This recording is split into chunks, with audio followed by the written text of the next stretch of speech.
जी बोले महाराज कंस से हाथ जोड़ के, साले साहब कि तेरी बहन मेरी रानी ओ कंस जय मत मारे, तेरी बहन मेरी रानी।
पत्नी हो चुकी, अग्नि को साक्षी मान करके, 10 दिशाओं को साक्षी मान करके, 64 योगिनी 49 पवनों को साक्षी मान करके मैंने वचन दिया कि इसकी रक्षा करूंगा, मेरा कर्तव्य है महाराज रक्षा करना।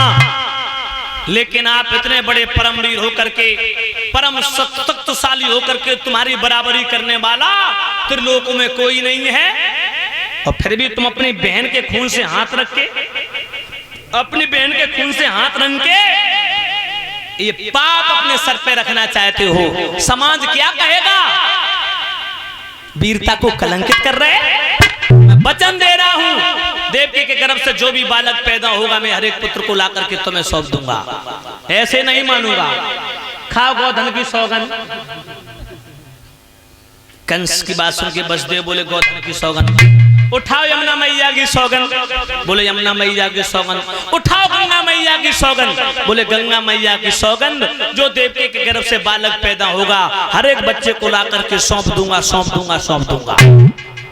ठीक है बहनोई साहब, अगर तुमने हमारे साथ में विश्वासघात किया तो उसका परिणाम जानते हो, मृत्यु दंड दिया जाएगा।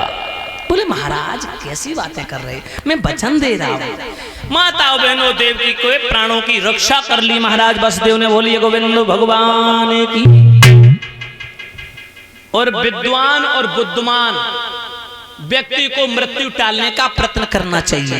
टले अथवा ना टले वो प्रारब्ध की बात है, लेकिन कोशिश बने तो बचना चाहिए। भाइयों, देवकी वसुदेव को कंस ने मारा नहीं बल्कि नजर कैद कर लिया। नजर कैद, रोजीना का हाल चाल लेता है। धीरे धीरे वक्त गुजरता चला गया। समय बीतने के बाद देवकी के गर्भ से पहले बच्चे का जन्म होता है। जैसे ही पहले बालक का जन्म हुआ बहनाओ, वसुदेव जी ने वो बच्चा ले लिया। देवकी कहने लगी कहाँ ले जा रहे हो उसे बच्चे को? बोले ये कंस की अमानत है, मुझे दे दो प्यारी, मोहम्मद बढ़ाओ, ये कंस की अमानत है, मैंने वचन देके तुम्हारे प्राणों की रक्षा की थी। वसुदेव जी बच्चे को लेकर के चले। भाइयों, कंस के राज दरबार में पहुंचे। कंस ने जैसे ही देखा, आइए बहनों साहब आइए, भोजराज कंस के राज दरबार में आपका स्वागत है। क्या लाए? महाराज आपकी अमानत। आवाज नहीं निकल रही वसुदेव की भय से। भाई बच्चा किसी का वो हो, छोटा बच्चा बड़ा प्यारा लगता है, पहला बालक था। वसुदेव जी सोच रही है मार देगा, लेकिन हृदय में वज्र लगा करके बोले महाराज आपकी अमानत। क्या? पहला बालक कंस की झोली में डाल दिया बच्चा। कंस ने गोद में लिया। अब उस बच्चे को घूर घूर करके कंस देखने लगा। कंस ने बच्चे को देखा, बच्चे ने कंस को देखा। मामा भांजा एक दूसरे को देख रहे, लेकिन मामा की नजरें नफरत की हैं, भांजे की नजरें तरसीली हैं। ऐसा मालूम पड़ रहा जैसे वो बच्चा आंखों आंखों में अपनी रहम की दुआ मांग रहा हो, अपने प्राणों की भीख मांग रहा हो। जो बच्चे को देखा, बच्चे ने मामा के चेहरा को देख के मुस्कुरा दिया। कंस को माताओं बहनों दया आ गई, दया। कहने लगो ये तो बच्चा पहलो है। देवताओं ने आकाशवाणी की थी, ये कहा था कि 8वां बच्चा पैदा हो लेके आना, लेकिन ये तो पहला बालक है, पहले से क्या लेना देना। कितनो अच्छो, कितनो सुंदर। कंस को भक्तों दया आ गई। और छोटा बच्चा किसी का वो बड़ा प्यारा लगता है। महाराज जी चाहे कुतिया को पिल्ला हो वो छोटो प्यारो लगत है, चाहे सुवरिया का हो, मानव का ही नहीं, चाहे भैंस का हो, चाहे गाय का हो, चाहे बकरी का हो, छोटा बच्चा हर किसी का प्यारा लगता है। कंस कहने लगा बहनोई साहब इधर आओ, लो इस बच्चे को ले जाओ। क्यों? बोले 8वां बच्चा लेके आना, ये तो पहला है, इससे क्या लेना देना है भाई। गोद में बच्चा ले लिया। बसदेव जी चुपचाप चले, मुस्कुरा गए, बोले जान बच गई। बच्चे को ले जा करके देवकी के हाथों में दिया। देवकी ने बच्चे को ले लिया, कहा स्वामी। हाँ देवी, मेरे भैया ने मारा नहीं? नहीं नहीं। क्या कहा? बोले 8वां बच्चा पैदा हो तब लेके चले आना, ये बोला। देवकी बोली भैया तुझे मेरी उम्र लग जाए, तू हजारों वर्षों जिए, दीर्घायु की कामना करने लगी।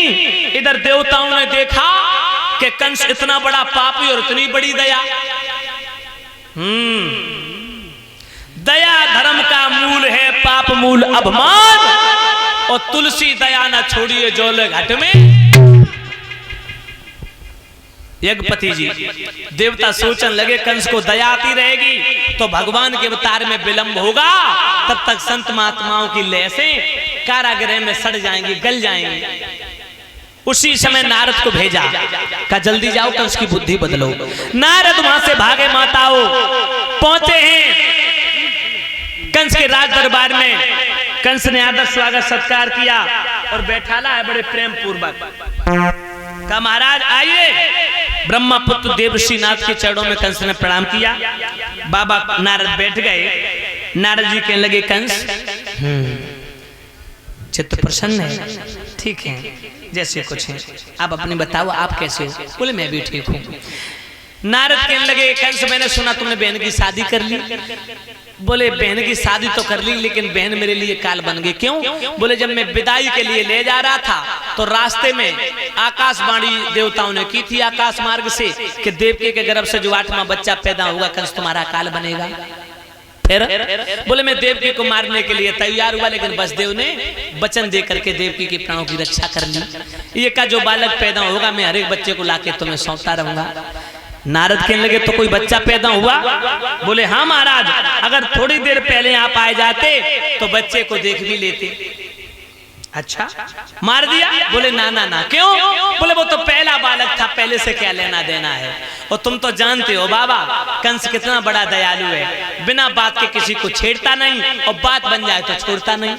नारद बोले हाँ हाँ वो तो मुझे मालूम है, नो से मुंह से खाए बिलैया तब पे बैठे, वो तो मुझे मालूम है। नारद बोले कंस मेरे हाथ में क्या है? फूल। फूल पास में आओ, फूल पकड़ो। पहले इस फूल की पंखुड़ी गिन के बताओ कितनी पंखुड़ी है इसमें। ठीक है बाबा जी। 1 2 3 4 5 6 7। 8वीं कौन सी थी? ये वाली। पहली कौन सी थी? ये वाली। अब 8वीं पंखुड़ी से गिनती गिनना प्रारंभ करो। 1 2 3 4 5 6 7 8। कुछ बदलाव नजर आया? हमारा क्या नजर आया? पहली 8वीं होगी, 8वीं पहली होगी। चिल्ला दे। हम इसलिए चीख रहा हूं, इसलिए चिल्ला रहा हूं, तेरा शुभ चिंतक हूं। मूर्ख तू मरना चाहता है, अपने काल को छोड़ करके रंगरेलियां मना रहा। तूने ये कैसे जान लिया वो पहला बालक था?